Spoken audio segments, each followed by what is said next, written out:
इसको आपको लगा देना है इसके अंदर। ग्राफिक्स कार्ड लग जाने के बाद इसमें आपको स्क्रू जो होते हैं तो इसको स्क्रू ड्राइवर से आपको कस देना है। यहाँ पर भी एक आप लगा सकते हैं, साथ में एक यहाँ पर भी लगा सकते हैं। तो हम एक यहाँ पर लगा देते हैं, बाकी इसकी हमें नहीं लगता ज़रूरत है। हो चुका है फिक्स।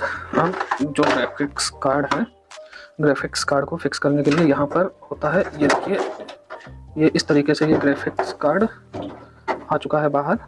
अब ग्राफिक्स कार्ड को फिक्स करने के लिए यहाँ पर ये स्लाइड दिया होता है।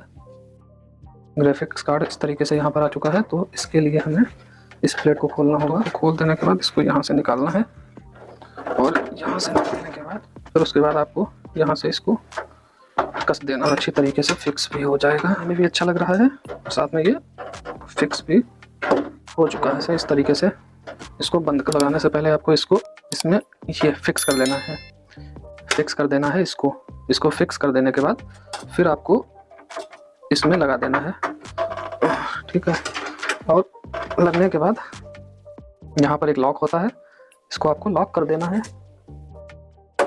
ये चुट्टे से बोलेगा लॉक हो जाएगा। यहाँ पर मैं आपको सबसे इंपॉर्टेंट चीज़ बताता हूँ, यह है हमारे पास HDD मतलब हार्ड डिस्क, ठीक है, और यहाँ पर है हमारे पास STD। जो ये HDD होती है, ये बेसिक जो इसका पूरा डाटा होता है ये चक्के में फिक्स होता है, ठीक है। जो इसमें छोटे छोटे से चक्के लगे रहते हैं, उनमें तरंगों के माध्यम से ये डाटा ट्रांसफर होता रहता है, ठीक है। यहाँ पर ये इसका बोर्ड लगा है, तो बोर्ड से आप यहाँ पर जो पिन देख रहे हैं उनके मदद से आता है। तो इसकी इतनी ज़्यादा स्पीड नहीं होती है, ठीक है। जो यहाँ पर हमारे पास ये HDD है, तो इसकी स्पीड नहीं होता है। बहुत लोगों की शिकायत होती है कि हमारा PC जल्दी रन नहीं करता है, जल्दी हमारा खुलता नहीं है। तो प्रॉब्लम यही होती है क्योंकि इसके अंदर जो होता है, ये चक्का जब घूमता है तब इसका रीड और राइट करता है जो भी डाटा होता है, ठीक है। उसकी जगह पर ये जो SSD है, आजकल जितने भी लैपटॉप आ रहे हैं सब में SSD ही लगी होती है। SSD जो होती है, देखिए, पतली भी बहुत होती है, अगर आप इससे कंपेयर करेंगे तो पतली भी है और जगह भी बहुत कम लेती है। इसको मैं हटा देता हूँ, एक सेकंड। हाँ, अब आप बेहतर समझ पाएंगे। ये देखिए, ये हमारे पास SSD है, ये हमारे पास HDD है, ठीक है। यहाँ पर देखिए, ये बहुत ही कम जगह लेती है और साथ में ये अच्छे तरीके से फिक्स भी हो जाती है, ठीक है, कुछ इस तरीके से। तो अब प्रॉब्लम ये है कि जब हमारा सिस्टम बूट नहीं होता है जल्दी, तब भी हम लोग क्या करते हैं कि दुनिया भर का तामझाम करते हैं, लेकिन हम लोग अपनी SSD नहीं बदलते हैं। उसकी जगह पर अगर आपका लैपटॉप है, या अगर आपका फ़ोन, अगर आपका लैपटॉप है, या अगर आपका डेस्कटॉप है, या आपका PC है, कुछ भी आपके पास है, तो उसमें आप इसको हटाकर आपको इसको लगा देना है। हालांकि ये थोड़ा सस्ता होता है, ये थोड़ा सा महंगा होता है।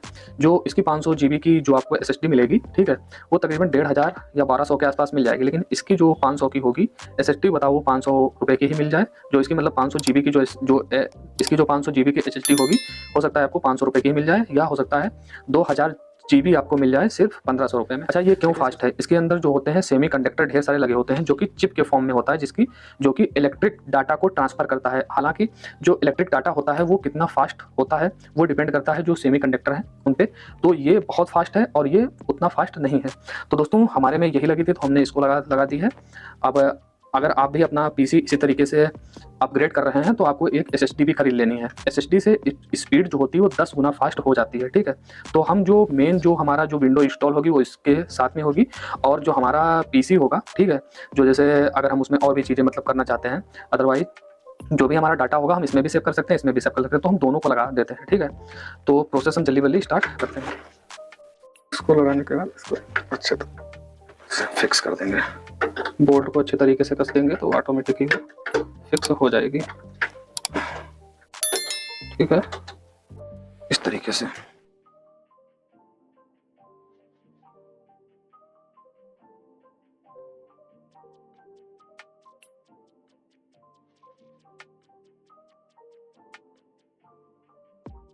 चाहिए फर्स्ट वाली SATA केबल, ठीक है, जो कि हमारी एक SSD में लगेगी। जो SSD की जो SATA केबल होगी, ठीक है, जो SSD वाली जो SATA केबल है उसको आपको फर्स्ट में ही लगाना है, फर्स्ट स्लॉट में। उससे होगा ये कि जब बूट होता है तो सबसे पहले फर्स्ट वाली SATA को चेक करता है, ठीक है। और आपके में दो आपके में हार्ड डिस्क लगी हुई हैं, ठीक है, तो वो कंफ्यूज हो जाएगा मदरबोर्ड कि किससे हमको बूट करना है। तो जब उसको बूट वाला जो सिस्टम है सबसे पहले उसको फर्स्ट SATA में अगर मिल जाएगा, ठीक है, तो वो पहले उसी को बूट कर देगा, ठीक है। तो हमारा जो SSD है वो फर्स्ट ही SATA में आपको लगाना है, इस चीज़ का आपको विशेष ध्यान रखना है। तो ये देखिए हमारा फर्स्ट SATA लग गया है। अब हमारा PC 99% ओके हो चुका है। अब बस 1-2 काम और करने हैं। 1-2 काम ये हैं कि सबसे पहले तो इसमें जो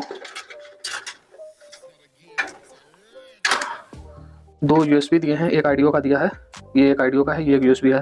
तो अब देखिए कहाँ पर आपका आईडियो का पोर्ट है, कहाँ पर आपका यूएसबी। यहाँ पर देखिए ये एक पिन कम है, ठीक है, सेकंड में है, फर्स्ट में है, सेकंड में नहीं है। और यहाँ पर अगर आप देखेंगे तो सेकंड में पिन है और फर्स्ट में नहीं है। तो एक पिन तो जो हमारी आईडियो वाली है वो यहाँ पर 2 यूएसबी दी गई, एक है यूएसबी 1, एक है यूएसबी 2। तो आप 2 में से किसी एक में इसको भी आप लगा सकते हैं। हमारे कुछ ये पोर्ट्स बचे हैं, ठीक है। तो ये जो होता है एलईडी का है, ये हमारा पावर एलईडी प्लस माइनस, ये पावर सप्लाई, और ये रेस्ट की बटन का है। तो ये जितने भी हमारे पास ये स्लॉट हैं सभी पे कुछ ना कुछ लिखा रहता है, सभी पे कुछ ना कुछ लिखा रहता है। तो आप उसी को देख के जहाँ जहाँ पर जो भी मांगे, तो ये भी हमारे सपोर्ट ओके हो गया। तो दोस्तों इस तरीके से हमारा पूरा का पूरा काम हो चुका है ओके। और ओके हो जाने के बाद हम लोग इसकी करेंगे टेस्ट, क्या ये बूट होता है या नहीं होता है। चलिए अब इसको जानते हैं। अब हमने पावर सप्लाई तो दे दिया है, और पावर सप्लाई देने के बाद हमको इसमें HDMI वाला पोर्ट लगा देना है। तो चेक हो पाएगा कि ये वर्क कर रहा है या सिर्फ ऐसे ही है। तो इसको भी हमने यहाँ पर फिक्स कर दिया है। फिक्स कर देने के बाद अब इसको चला के देखते हैं क्या इतना सब करने के बाद वाकई में ये वर्क कर रहा है या नहीं। तो इसको यहाँ पर और सप्लाई देते हैं। जैसे ही इसको पावर सप्लाई दिया उसके बाद ये देखिए प्रॉपर वर्क करने लगा है, और प्रॉपर वर्क करने लगा है। और अगर नीचे तरफ देखेंगे तो ये वाला भी फैन वर्क कर रहा है, ऊपर वाला भी फैन वर्क कर रहा है, नीचे वाला भी। अगर कोई भी प्रॉब्लम होती तो अब तक ये फैन बंद हो चुका होता है। यही एक सबसे बड़ी खूबी होती है, कोई भी प्रॉब्लम होती है तुरंत बंद हो जाता है। जो आपका ये फैन दिखा रहा है यूपीएस पे, जो सीपीयू के जो आपको ऊपर ये फैन दिखा रहा है, तुरंत बंद हो जाता है अगर कोई भी प्रॉब्लम होती। आगे से ये लाइट जल चुकी है। अब स्क्रीन में देखते हैं यहाँ पर। तो एक बार फिर से हम लोग इसको करेंगे, क्योंकि यहाँ पर ये आ चुका है। इसको एक बार हम लोग फिर से करेंगे ऑफ। ऑफ करने के बाद करेंगे ऑन। ऑन हो चुका है। अब इस पर देखेंगे क्या आ रहा है, HDMI ओके ओके। ये देखिए विंडो का लोगो आ चुका है, और शायद विंडो बूट हो रही है। और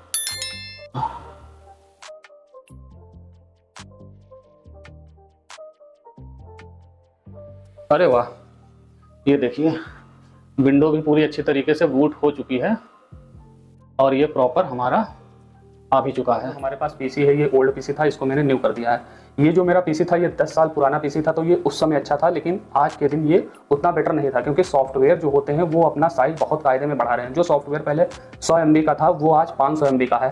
तो ये जो मैंने पूरा सेटअप तैयार किया है, ये Intel i5 3rd generation processor के साथ में तैयार। बात यहाँ पर ये है कि ये 3.4 गीगाहर्ट्ज से लेकर 3.8 गीगाहर्ट्ज का इसमें प्रोसेसर लगा है। और सबसे अच्छी इसमें इस प्रोसेसर में ये बात है कि ये 6 MB कैचे के साथ। आप अब ये सोचेंगे कि मात्र 6 MB cache, 6 MB cache processor के लिए बहुत बड़ी बात होती है, ठीक है।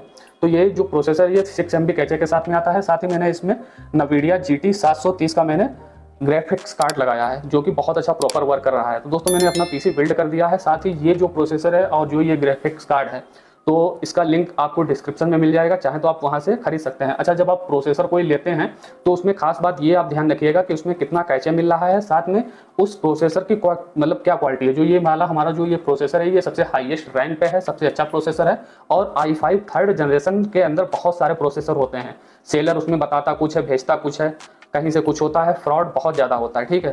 तो ये जो प्रोसेसर है ये मैंने बहुत ढूंढ के निकाला है। साथ ही ये 6 MB कैचे के साथ में आता है, सबसे हाईएस्ट रैंक पे ये आता है। तो दोस्तों इसका लिंक आपको डिस्क्रिप्शन में मिल जाएगा, और साथ ही मैंने इसका पूरा वीडियो बिल्ड बना दिया है, तो आप इंजॉय करिए। अगर आपको कोई भी सवाल हो तो आप कमेंट कर सकते हैं। साथ ही दोस्तों आप हमारे व्हाट्सएप चैनल को भी ज्वाइन कर सकते हैं। वहाँ पर आपको जितनी भी ऑनलाइन चीज़ें होती हैं उनकी प्राइस कब घट रही है, कब बढ़ रही है, तो उसके बारे में आपको जानकारी मिलती रहती है, और सस्ती सस्ती चीज़ें वहाँ पर लगातार आती रहती हैं। तो उस चैनल को आप ज्वाइन करिए। अगर आप ऑनलाइन ऑनलाइन शॉपिंग करने के शौकीन है तो वहाँ पर आपको बहुत ढेर सारी शॉपिंग जो बिल्कुल लोवेस्ट प्राइस में होती है वो आपको देखने को मिल सकती है। तो दोस्तों वीडियो को एंजॉय